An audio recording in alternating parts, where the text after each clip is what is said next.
दोस्तों नमो आईएएस में मैं आप सबका बहुत बहुत स्वागत करता हूं। दोस्तों हम लोग पढ़ रहे हैं कक्षा 6 का इतिहास और आज हम लोग हैं चैप्टर नंबर 9 पे।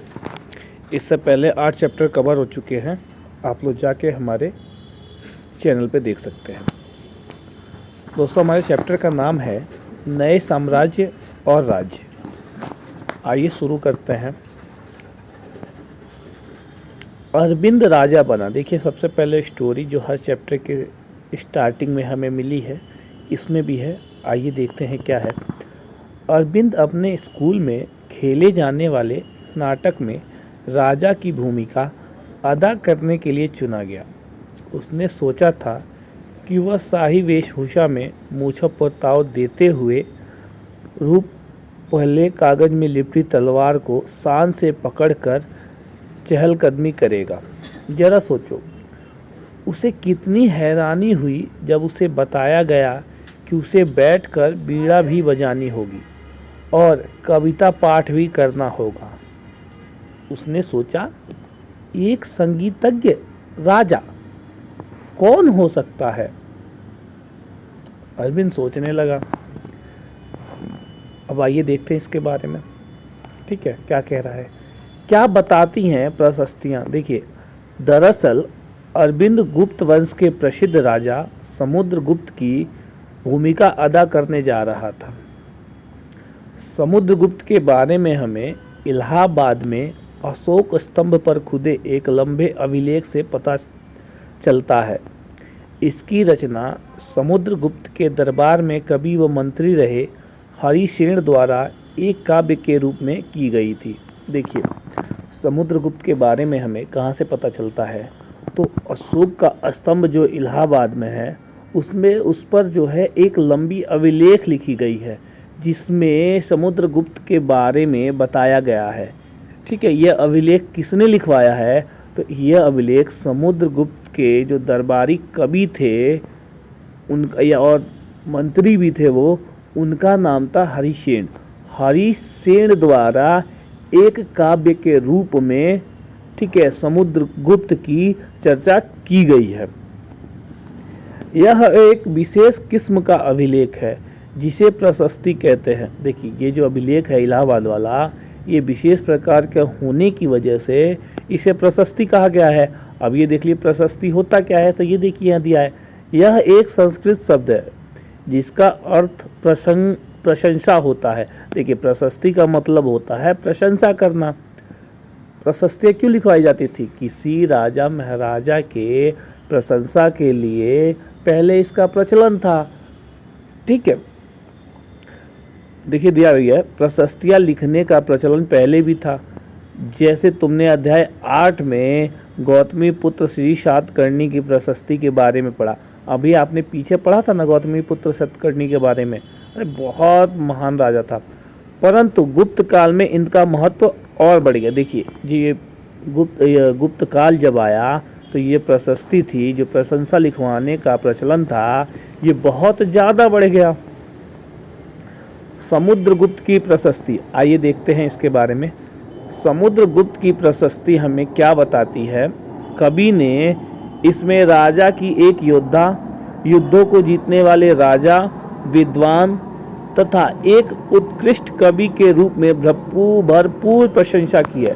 देखिए समुद्रगुप्त की जो प्रशस्ति है, जो प्रशस्ति लिखवाई गई है, जो प्रशंसा लिखी गई है, उनके बारे में जो प्रशंसा की गई है, तो कवि ने इसमें बताया है कि समुद्रगुप्त एक महान योद्धा थे, युद्धों को जीतने वाले राजा थे तथा एक विद्वान कवि भी थे।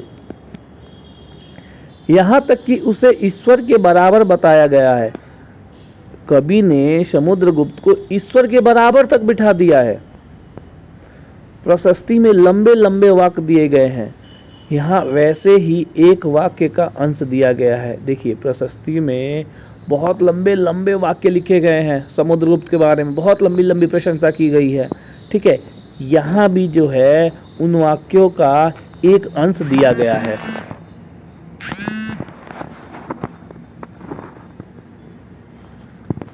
आइए देखते हैं योद्धा समुद्रगुप्त।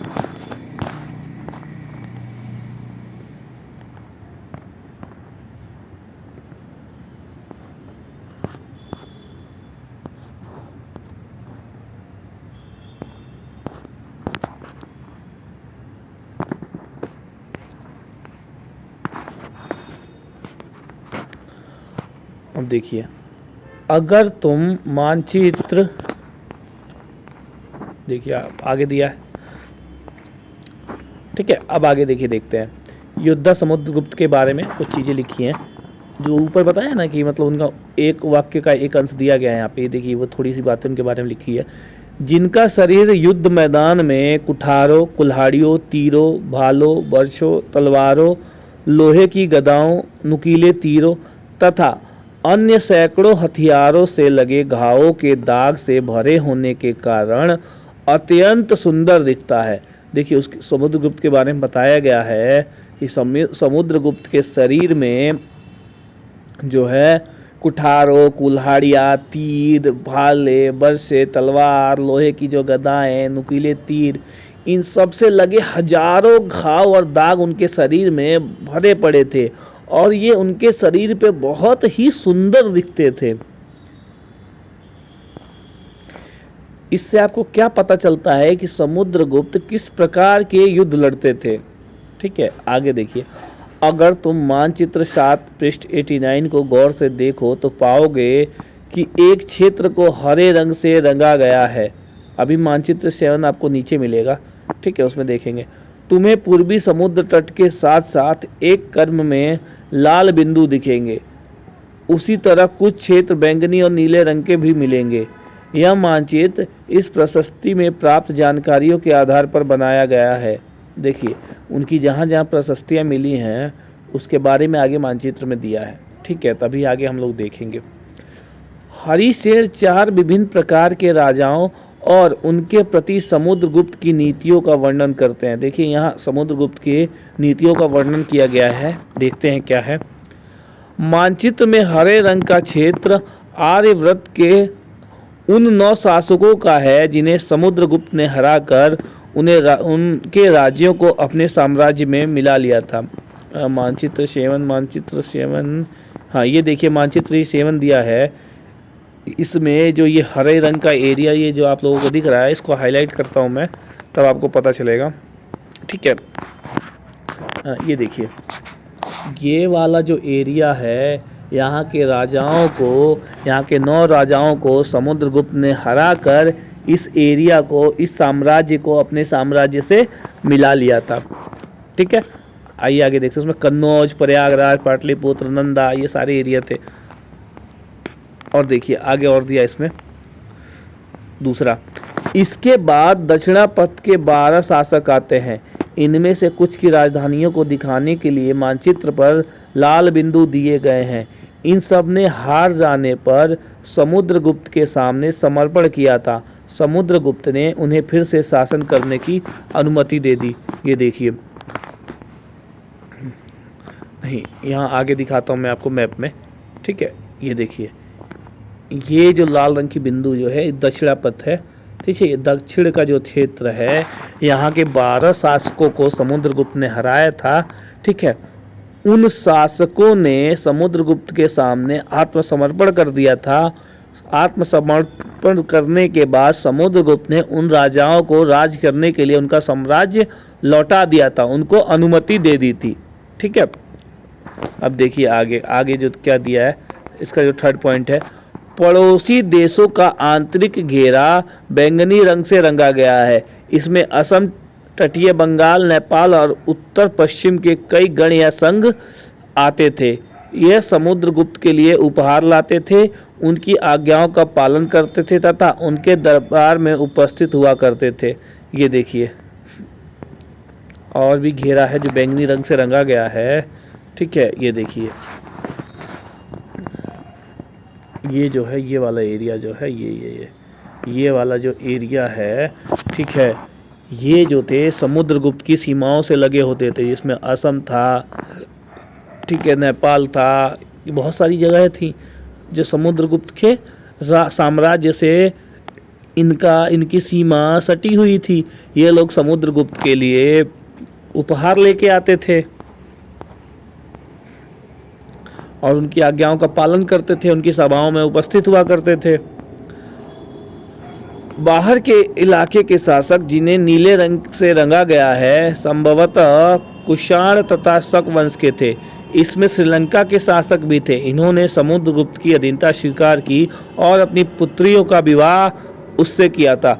बताइए, समुद्रगुप्त ने कुषाण और शक सब पे शासन किया, यहाँ तक कि उसने श्रीलंका के शासक को भी अपनी अधीनता स्वीकार करने के लिए बेबस कर दिया और उनकी पुत्रियों से विवाह किया। ये देखिए, ये वाला एरिया जो है, ये जो है, ये कुषाणों और शकों का एरिया था। ठीक है, कुषाण और शकों का एरिया था। इस पे भी समुद्रगुप्त ने अपना अधिकार कर लिया था, अपने अधीन कर लिया था। ठीक है, यही चीज़ें बता रहा था। आगे देखिए कितना बड़ा साम्राज्य है यार। लगभग देखिए पूरे भारत पे उसने अपना अधिकार कर लिया था, सबको अधीन कर लिया था। ये देखिए वंशावलियाँ। अधिकांश प्रशस्तियाँ शासकों के पूर्वजों के बारे में भी बताती हैं। यह प्रशस्ति भी समुद्रगुप्त के पितामह यानी कि परदादा, दादा, पिता और माता के बारे में बताती है। उनकी माँ कुमार देवी लिच्छवीगण की थी। देखिए इसमें क्या कह रहा है, जो ज़्यादातर प्रशस्तियाँ थी वो राजाओं के, शासकों के पूर्वजों के बारे में बताती थी, जिसमें तो जो ये प्रशस्ति थी इलाहाबाद वाली, इसमें किसके बारे में बताया गया? इसमें जो है समुद्रगुप्त के जो पितामह थे और प्रपितामह थे, यानी दादा, परदादा और उनके जो पिता थे और उनके माता थी, उन सब के बारे में बताया गया है। उनकी माता का नाम कुमार देवी था और वो लिच्छवीगण की रानी थी, राजकुमारी थी। और पिता जो थे वो चंद्रगुप्त वंश के पहले शासक थे, जिन्होंने महाराज अधिराज जैसी बड़ी उपाधि धारण की। जो समुद्रगुप्त के पिता थे चंद्रगुप्त प्रथम, वो गुप्त वंश के पहले शासक थे। ठीक है, उन्होंने महाराज अधिराज की उपाधि धारण की थी। ये याद कीजिएगा कि महाराज अधिराज की उपाधि गुप्त वंश में किसने धारण की, या इसमें दे सकता है कि समुद्रगुप्त ने महाराज अधिराज की उपाधि धारण की थी। ठीक है, और चंद्रगुप्त ने महाराज अधिराज की उपाधि धारण की थी। चंद्रगुप्त प्रथम ने, चंद्रगुप्त सेकंड ने। देखिए स्टेटमेंट लिख के दे देगा और बोलेगा निम्नलिखित में से कितने कथन सही है? A1, B2, C सभी 3, D इनमें से कोई नहीं। तो इसमें अगर आपको पता रहेगा तभी तो आप बताएंगे। तो वही चीज़ इसमें दिया गया है कि महाराज धीराज जैसी बड़ी उपाधि धारण करने वाले चंद्रगुप्त प्रथम थे। समुद्रगुप्त ने भी यही उपाधि धारण की। देखिए किसने धारण की? चंद्रगुप्त प्रथम ने धारण की पहले, उसके बाद समुद्रगुप्त ने भी ये उपाधि धारण की। उनके दादा और परदादा महाराज के रूप में उल्लेख है। जो उनके दादा और परदादा थे वो लोग महाराज की उपाधि धारण करते थे, जबकि चंद्रगुप्त और समुद्रगुप्त ने महाराज अधिराज की उपाधि धारण की। इससे यह आभास मिलता है कि धीरे धीरे इस वंश का महत्व बढ़ता चला गया, इस वंश का विस्तार होता चला गया, इनकी ख्याति फैलती चली गई।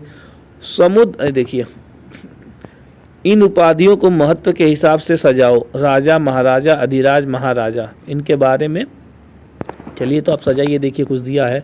विक्रम संवत 5800 ईसा पूर्व में प्रारंभ होने वाले विक्रम संवत को परंपरागत रूप से गुप्त राजा चंद्रगुप्त द्वितीय के नाम से जोड़ा जाता है और ऐसा कहा जाता है कि उन्होंने शकों पर विजय के प्रतीक के रूप में इस संवत की स्थापना की तथा विक्रमादित्य की उपाधि धारण की। भाई साहब इस चीज़ को आप नोट कर लीजिएगा कहीं भी, क्योंकि अगर यूपीएससी एनसीईआरटी में कक्षा 6 में से कहीं से स्टेटमेंट उठाता है तो यहाँ से उठा सकता है। आप देखेंगे यहाँ से पहले भी यूपीएससी में सवाल आए हैं। ठीक है, आगे देखिए। समुद्रगुप्त के बारे में हमें उनके बाद के शासकों जैसे उनके बेटे चंद्रगुप्त द्वितीय की वंशावली से भी जानकारी मिलती है। उनके बारे में अभिलेखों तथा सिक्कों से पता चलता है। उन्होंने पश्चिम भारत में सैन्य अभियान में अंतिम शक शासक को परास्त किया। बाद में ऐसा विश्वास किया जाने लगा कि उनका दरबार विद्वानों से भरा था। इनमें से कुछ के बारे में जानकारी अध्याय 10 में मिलेगी। देखिए समुद्रगुप्त के बारे में हमें जानकारी बाद में उनके बेटों या तथा उनकी वंशावली जो थे, उनके वंश थे आगे, उनसे भी मिलती है। उनके बारे में उनके बेटों या उनके आगे की जो वंशावली थी, ठीक है, उनके द्वारा चलाए गए सिक्के, अभिलेखों, बहुत सारी जगहों से पता चलती है। उन्होंने पश्चिम भारत में सैन्य अभियान में अंतिम शासक जो था, शकों का जो अंतिम शासक था, उसको परास्त किया था। बाद में ऐसा विश्वास किया जाने लगा कि उनके दरबार में बहुत सारे विद्वान थे। इनमें से कुछ के बारे में आप आगे पढ़ोगे। हर्षवर्धन तथा हर्षचरित। अब देखते हैं हम लोग हर्षवर्धन के बारे में, ठीक है। हर्षचरित आपने पढ़ा ही होगा, पढ़ा नहीं होगा तो सुना होगा इसके बारे में।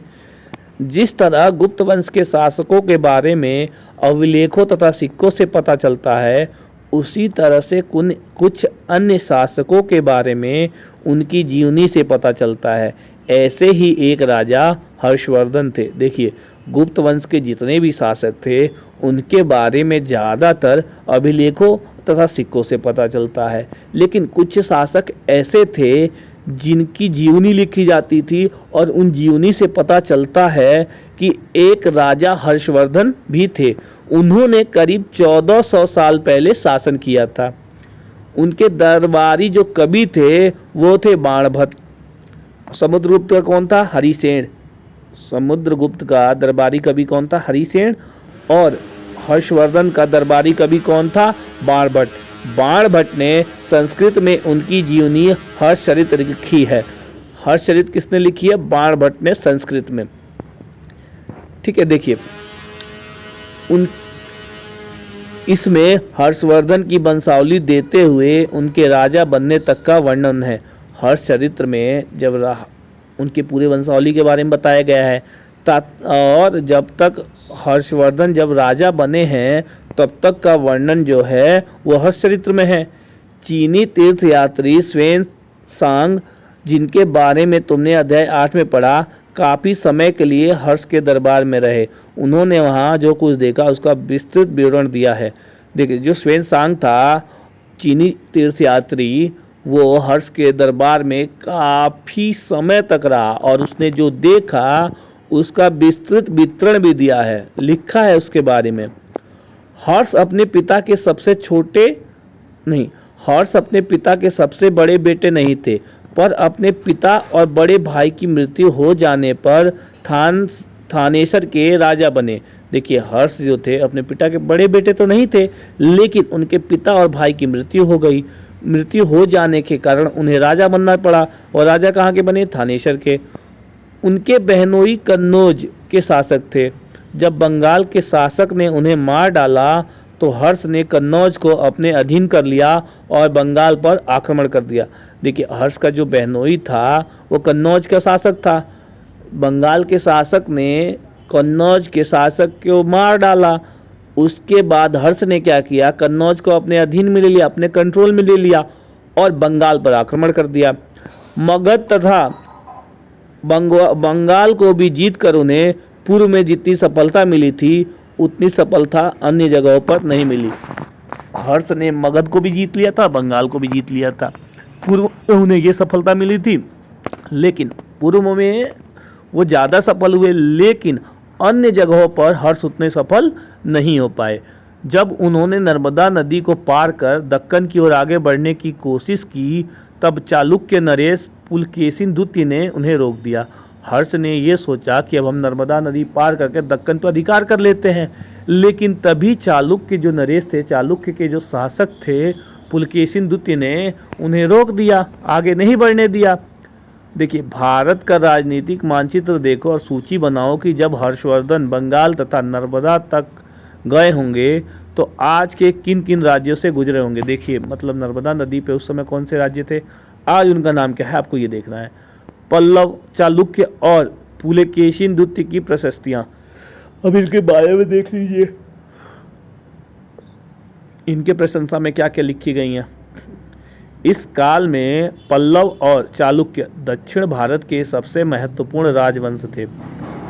पल्लवों का राज्य उनकी राजधानी कांचीपुरम के आसपास के क्षेत्रों से होकर कावेरी नदी के डेल्टा तक फैला था। देखिए, जो पल्लव और चालुक्य थे वो दक्षिण के बहुत महत्वपूर्ण राजवंश थे। पल्लवों की राजधानी जो थी वो कांचीपुरम के आसपास के क्षेत्र थी, यानी कावेरी नदी जो है उसके डेल्टा तक फैला था।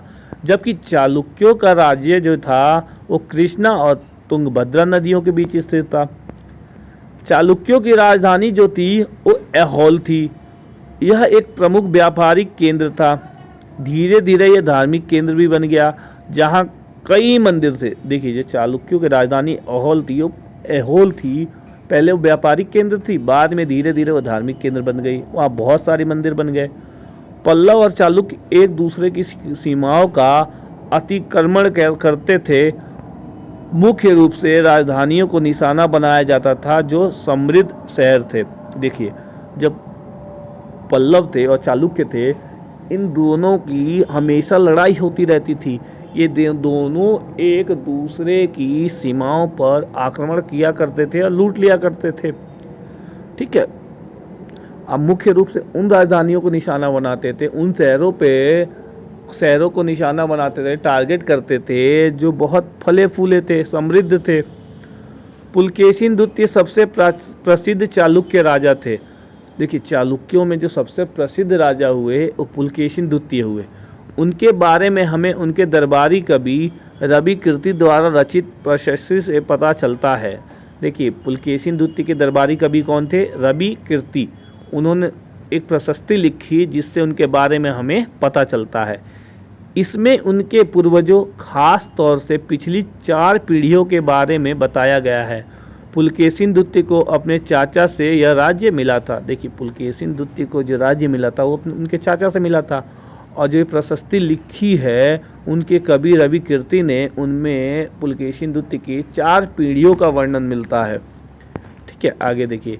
रवि कीर्ति के अनुसार उन्होंने पूर्व तथा पश्चिम दोनों समुद्र तटीय इलाकों में अपने अभियान चलाए। पुलकेशिन द्वितीय ने समुद्री इलाके जो थे, पूर्वी और पश्चिमी तटीय इलाके, यानी समुद्र के किनारे वाला इलाका जो पूर्वी और पश्चिमी इलाका था, इन्होंने दोनों जगह अभियान चलाए थे। इसके अतिरिक्त उन्होंने हर्ष को भी आगे बढ़ने से रोका और उन्होंने हर्ष को भी रोक दिया था। अभी आपने पीछे पढ़ा ना, हर्ष का अर्थ होता है आनंद। कवि का कहना है कि इस पराजय के बाद हर्ष अब हर्ष नहीं रहा, मतलब हर्ष का जो आनंद था वो खो गया। पुलकेशिन द्वितीय ने पल्लव राजा के ऊपर भी आक्रमण किया, जिसे कांचीपुरम की दीवार के पीछे शरण लेनी पड़ी। पुलकेशिन द्वितीय ने क्या किया, जो पल्लव के राजा थे उनके ऊपर आक्रमण कर दिया, तो उनको जाके कांचीपुरम की दीवार के पीछे छुपना पड़ा, शरण लेना पड़ा। पर चालुक्यों की विजय अल्पकालीन थी। लड़ाई से दोनों वंश दुर्बल होते गए। पल्लव और चालुक्यों के अनंत राष्ट्रकूट और चोल वंशों ने समाप्त कर दिया। देखिए, ऐसा नहीं था कि चालुक्यों ने जो कांचीपुरम जो था पल्लव राजा के ऊपर आक्रमण किया था, ठीक है, तो उस पर विजय इनकी ज़्यादा दिन तक नहीं टिकी। निरंतर युद्ध के कारण जो चालुक्य और जो क्या नाम है, जो पल्लव थे, ठीक है, और जो क्या हो गया, एक मिनट, और पुलकेशिन द्वितीय राजा जो थे, ठीक है, और देखिए चालुक्य और पल्लव जो दोनों थे, ये दोनों लड़ाई के कारण कमज़ोर पड़ते गए। अब देखिए, किसी देश में हमेशा युद्ध का माहौल रहेगा तो जाहिर सी बात एक टाइम ऐसा आ जाएगा तो दुर्बल हो जाएगा। ठीक है, ऐसे ही चालुक्य और पल्लवों के साथ हुआ। इनका फ़ायदा उठाया पता किसने? चोल वंशों ने और राष्ट्रकूटों ने। उन्होंने इनको समाप्त कर दिया। इसके बारे में आप कक्षा 7 में पढ़ेंगे। इन राज्यों का प्रशासन चलता कैसे था, ये देखिए इनके प्रशासन के बारे में। पहले के राजाओं की तरह इन राजाओं के लिए भूमि कर सबसे महत्वपूर्ण बना रहा। देखिए, लोग प्रशासन कैसे करते थे। जो भूमि कर था, जैसे पहले राजा लगाते थे, उसको इन्होंने कंटिन्यू रखा। प्रशासन की प्राथमिक इकाई गांव होते थे, लेकिन धीरे धीरे कई नए बदलाव आए। राजाओं ने आर्थिक, सामाजिक, राजनीतिक या सैन्य शक्ति रखने वाले लोगों का समर्थन जुटाने के लिए कई कदम उठाए। उदाहरण के तौर पर देखिए, पहले जो स्टार्टिंग में था, प्रशासन की जो प्राथमिक इकाई जो थी, पहली कड़ी जो होती थी प्रशासन की, वो गाँव होती थी। लेकिन धीरे धीरे इनमें कई बदलाव आए। इन्होंने, जो राजा थे, आर्थिक मजबूती के लिए जो सामाजिक, राजनीतिक या सैन्य शक्ति रखने वाले लोग थे, उनका समर्थन जुटाने के लिए कई कदम उठाए। देखिए, उनमें से कुछ यहाँ दिए हुए हैं। कुछ महत्वपूर्ण प्रशासक कुछ महत्वपूर्ण प्रशासकीय पद आनुवंशिक बन गए, अर्थात बेटे अपने पिता का पद पाते थे। जैसे कि कवि हरिसेन अपने पिता की तरह महादंडनायक अर्थात मुख्य न्याय अधिकारी थे। देखिए, जो अधिकारियों का पद था उसको भी समय के साथ वंशानुगत बना दिया, यानी जो कवि के बेटे थे या मंत्री के बेटे थे, आगे चल के वही मंत्री बनने लगे, वही कवि बनने लगे। उसी में एग्जाम्पल दिया है, उदाहरण के तौर पे ये देख लिए, जो हरिसेन थे, ठीक है, अपने पिता की तरह महादंडनायक अर्थात मुख्य न्याय अधिकारी थे। हरिसेन से पहले उनके पिता मुख्य न्याय अधिकारी थे, उसके बाद उनकी मृत्यु के बाद हरिसेन बन गए। कभी कभी एक ही व्यक्ति कई पदों पर कार्य करता था, जैसे कि हरिसेन एक महादंडनायक होने के साथ साथ कुमारमात्य अर्थात एक महत्वपूर्ण मंत्री तथा एक संधि विग्रहक अर्थात युद्ध और शांति के विषयों का भी मंत्री था। देखिए, एक ही व्यक्ति को कई सारे पद दिए जाने लगे, जैसे कि हरिसेन जो थे एक न्यायाधीश तो थे ही, साथ में मंत्री भी थे और युद्धों में शांति के विषयों पर बात करने वाले मंत्री भी बन गए वो। संभवतः वहाँ के स्थानीय प्रशासन में प्रमुख व्यक्तियों का बहुत बोलबाला था।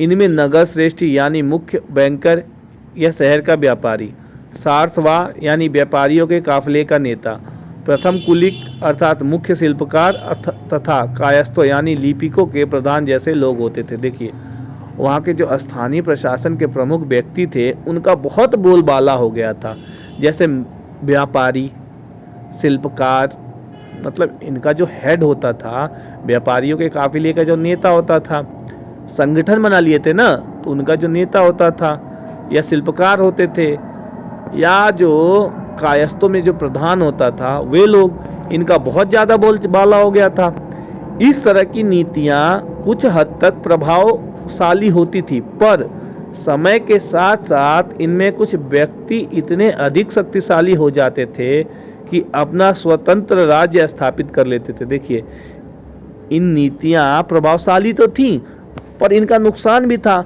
कुछ लोग धीरे धीरे, कुछ अधिकारी धीरे धीरे इतने शक्तिशाली हो जाते थे कि वो अपना स्वयं का स्वतंत्र राज्य घोषित कर देते थे, स्थापित कर लेते थे।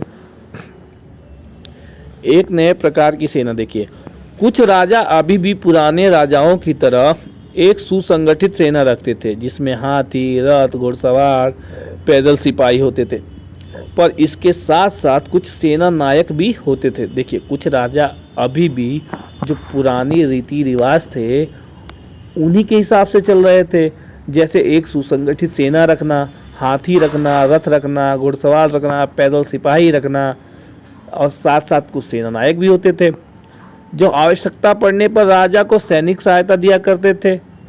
जब राजा को उनकी आवश्यकता होती थी तो वो लोग सहायता देते थे। इन सेना नायकों को कोई नियमित वेतन नहीं दिया जाता था, बदले में इनमें से कुछ को भूमि दान दिया जाता था। दी गई भूमि से ये कर वसूलते थे, जिससे वे सेना तथा घोड़ों की देखभाल करते थे। देखिए, राजा जो थे इनको नियमित वेतन नहीं देते थे, बदले में इनको कुछ भूमि दे देते थे। उस भूमि से ये लोग कर वसूलते थे और उस कर से वे लोग अपनी सेना तथा घोड़ों का देखभाल किया करते थे।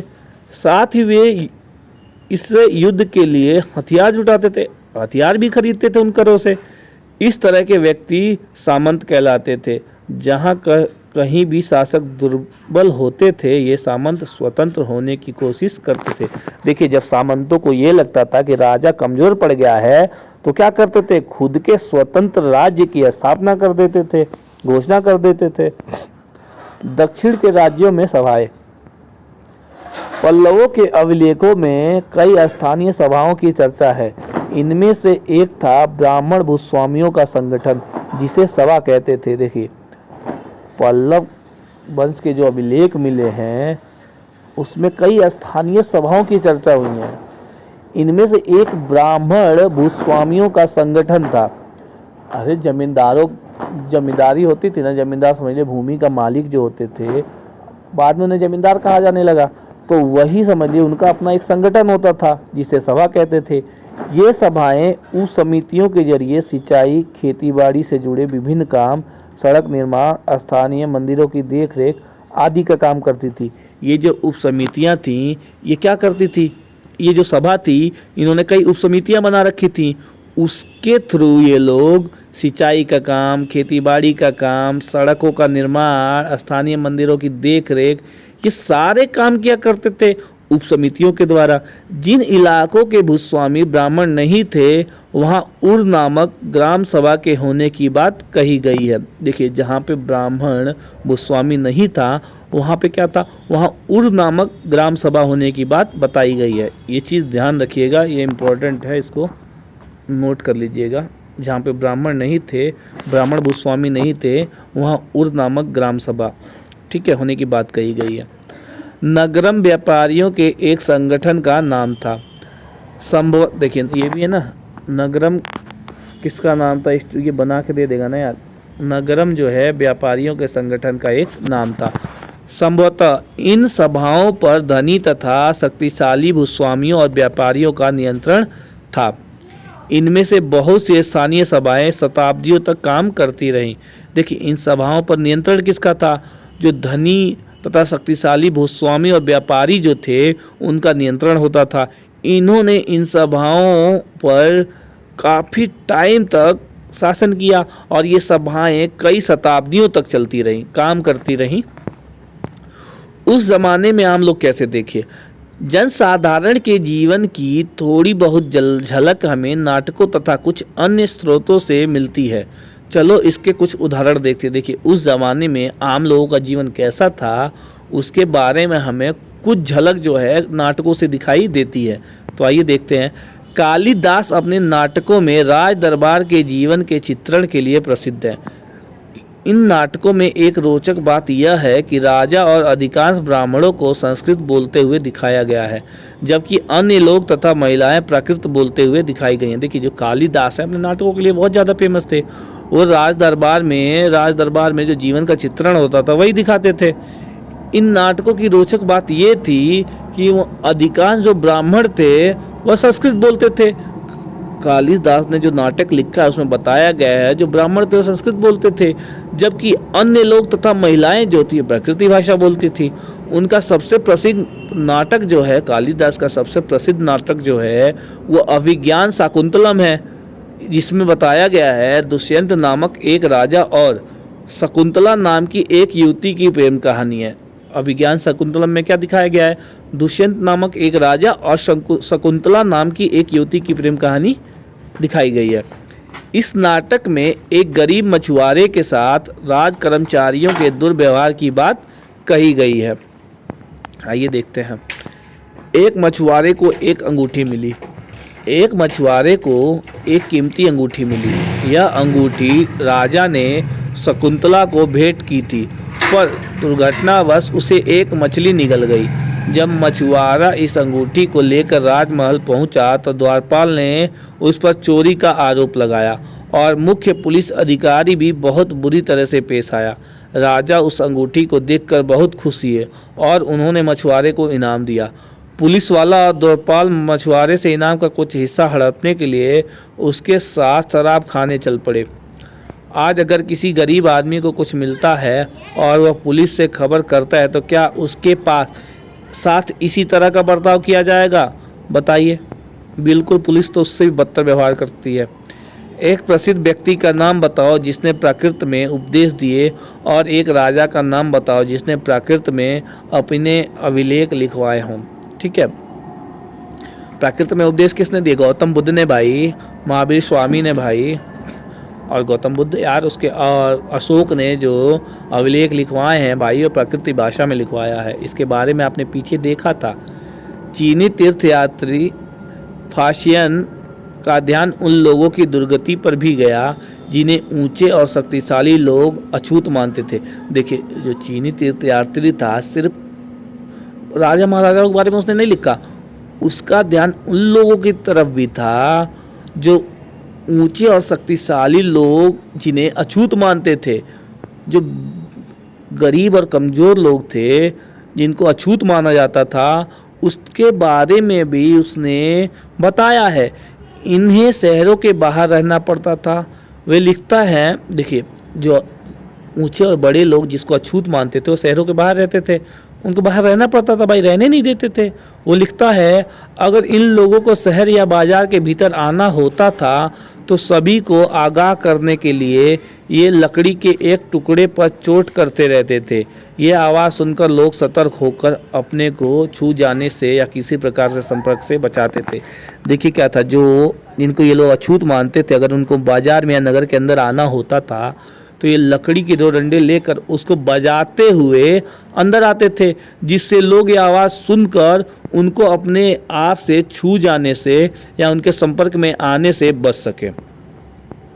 बहुत गंदा रीति रिवाज था यार। एक जगह बाण भट्ट द्वारा अभियान पर निकली राजा की सेना का बड़ा सजीव चित्रण किया गया है।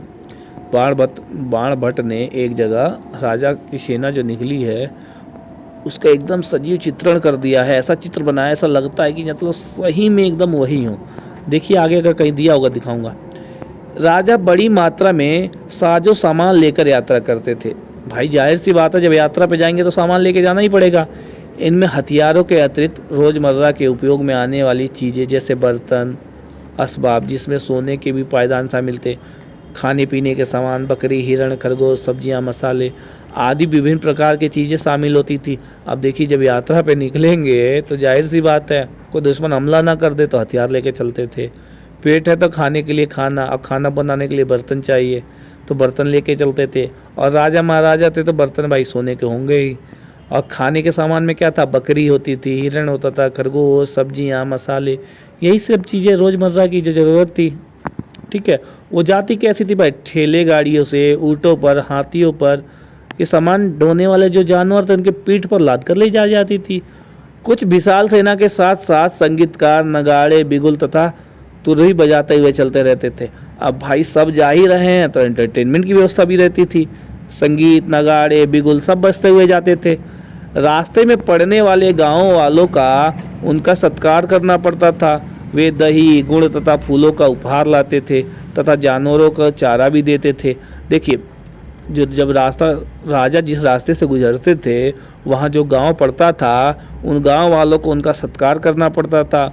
वो राजा के लिए दही लाते थे, गुड़ लाते थे, फूल लाते थे, जानवरों के लिए चारा लाते थे। गांव वाले वे राजा से भी मिलना चाहते थे ताकि अपनी शिकायत या कोई अनुरोध उनके सामने रख सके। और गांव वाले कोशिश करते थे कि राजा से उनकी मुलाकात हो जाए ताकि जो शिकायत, जो परेशानी है राजा को बता सके। पर ये सेनाएं जो थी अपने पीछे विनाश और विध्वंस की निशानी छोड़ जाती थी। और सेनाएं क्या करती थी भाई, विध्वंस कर देती थी, विनाश कर देती थी। अक्सर गांव वालों की झोपड़ियाँ हाथी कुचल डालते थे और व्यापारियों के काफिले में जूते, बैल इस हलचल भरे माहौल से डरकर भाग खड़े होते थे। जब इतने हलचल होगी तो भाई जो बैल हैं वो थोड़ी ठहरेंगे, वो डर के मारे भाग जाते थे। बाण भट्ट लिखते हैं, पूरी दुनिया धूल के गर्त में डूब जाती थी। आज जब इतने लोग एक साथ निकलेंगे तो इतने धूल उड़ते थे यार कि ऐसा लगता था कि पूरी दुनिया धूल में डूब गई है। सेना के साथ ले जाई जाने वाली चीज़ों की सूची बनाओ। ग्रामवासी राजा के लिए क्या क्या लेकर जाते थे, इस चीज़ को आप देखिए और बताइए क्या क्या लोग लेके जाते थे। देखिए हमारा चैप्टर यहीं समाप्त हो रहा है और आगे अब क्या दिया है, प्रश्न उत्तर है। देखिए इन प्रश्नों का उत्तर आप जवाब में देखिए, ढूंढिए। हरिश्चंद्र ने गौतमी पुत्र श्री सातकर्णी की प्रशंसा में प्रशस्ति लिखी है। ठीक है, ये सही है गलत है भाई। हरिश्चंद्र जो थे वो समुद्रगुप्त के कवि थे, तो सातकर्णी के बारे में क्यों लिखेंगे, तो ये बात गलत है। आर्यवर्त के शासक, चलिए इसको ये लिख ही देते हैं, ये देखिए काट दिए ना। आर्यवर्त के शासक समुद्रगुप्त के लिए भेंट लाते थे। ये भाई ये वाली बात सही है, लेके आते थे। ठीक है, चलिए आज ये चैप्टर यहीं समाप्त होता है। कल हम इसका आखिरी चैप्टर पढ़ेंगे और कक्षा 6 की जो इतिहास है वो समाप्त हो जाएगा और हम लोग कक्षा 7 का इतिहास फिर शुरू करेंगे। ठीक है दोस्तों।